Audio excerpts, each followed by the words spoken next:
Hello friends, स्वागत है मेरे यूट्यूब चैनल पे। आप लोग जानते हैं हमारे इंडिया में अभी लॉकडाउन चल रहा है और लॉकडाउन और भी बढ़ा दिया है, तो इसलिए घर पे रहकर बहुत बोर हो रहा हूँ।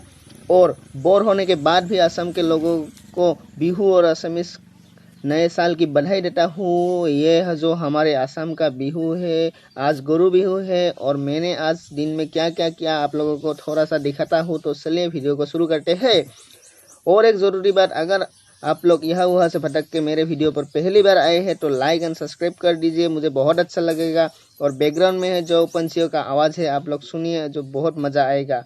तो चलिए वीडियो शुरू करते हैं।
Dua, yang kali